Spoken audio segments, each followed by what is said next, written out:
तो चलिए आज एक ऐसी कहानी सुनते हैं जो शायद आपकी रातों की नींद उड़ा दे। ये कहानी है एक भूले हुए वादे की, एक ऐसी गूंज की जो मौत के पार से भी सुनाई देती है। कहानी की शुरुआत होती है ठीक उस वक्त से जब सारी दुनिया सो रही होती है। रात के 12:30 बजे।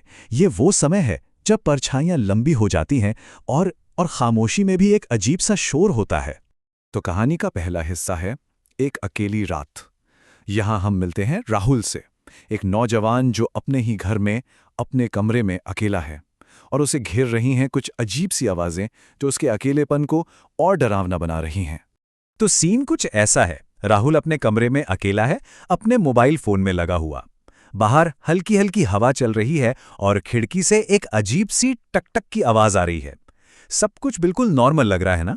पर अक्सर यही नॉर्मल लगने वाली चीज़ें अपने अंदर सबसे गहरे और भयानक राज छुपाए होती हैं। और तभी वो खामोशी टूटती है। अचानक उसका फ़ोन बजता है।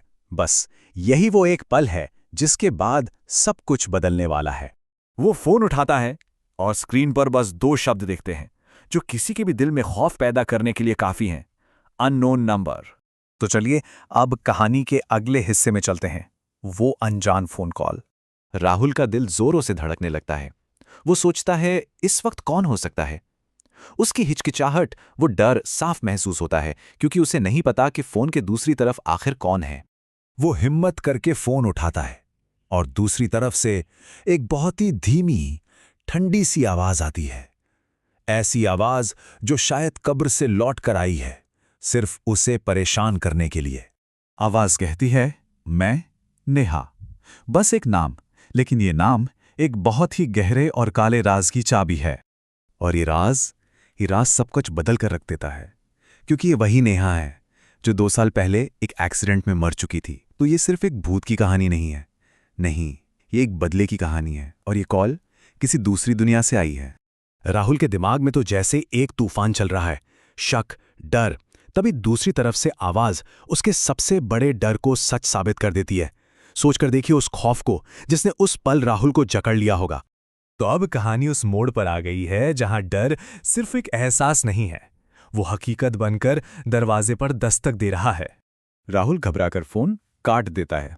जाहिर है कोई भी यही करेगा, लेकिन कोई फायदा नहीं होता। फोन कटते ही एक मैसेज आता है। मतलब राहुल के लिए भागने का कोई रास्ता नहीं बचा। वो अपने ही घर में कैद हो चुका है। और उस मैसेज में सिर्फ एक बात लिखी है, एक हुक्म, खिड़की के बाहर देखो। एक ऐसा ऑर्डर जो उसे उसके सबसे बड़े डर का सामना करने पर मजबूर कर रहा है। कांपते हुए हाथों से राहुल पर्दे हटाता है और खिड़की के बाहर देखता है। पहले तो उसे अंधेरे में सिर्फ एक परछाई दिखती है, फिर धीरे धीरे वो परछाई एक लड़की का रूप ले लेती है। लंबे बाल, सफेद कपड़े। जैसे जैसे ये तस्वीर साफ होती जाती है, राहुल का डर और भी गहराता जाता है। और ठीक उसी पल वही अननोन नंबर फिर से बजने लगता है। मतलब आतंक अभी खत्म नहीं हुआ, बल्कि ये तो बस शुरुआत थी। इस बार खतरा और भी करीब है। आवाज अब खिड़की के बाहर से नहीं, बल्कि दरवाजे के पास से आती हुई लगती है। वो कह रही है, राहुल, मैं बाहर खड़ी हूं, दरवाजा खोलो। अब वो सिर्फ बाहर नहीं है, वो अंदर आना चाहती है। तो आखिर ये सब हो क्यों रहा है? अब वक्त है उस राज से पर्दा उठाने का, उस अतीत के साये का सामना करने का जो राहुल का पीछा कर रहा है। नेहा का इल्जाम बिल्कुल साफ है और वो कहानी को पूरी तरह से बदल देता है। ये अब सिर्फ एक हॉरर स्टोरी नहीं रही, ये एक कहानी है, एक टूटे हुए वादे की, एक धोखे की और एक अधूरे प्यार की जिसका बदला लिया जा रहा है। तो हुआ ये था कि राहुल ने नेहा को उस रात सड़क पर अकेला छोड़ दिया था।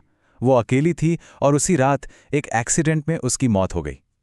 राहुल का अतीत, उसका गुनाह आज उसे सताने के लिए लौट आया है और इस बार बचने का कोई रास्ता नहीं है। और जैसे ही राहुल को अपने गुनाह की गहराई का एहसास होता है, कमरे की लाइट अचानक चली जाती है। चारों तरफ घना अंधेरा और इसी अंधेरे में उसका आखिरी सामना होना तय है।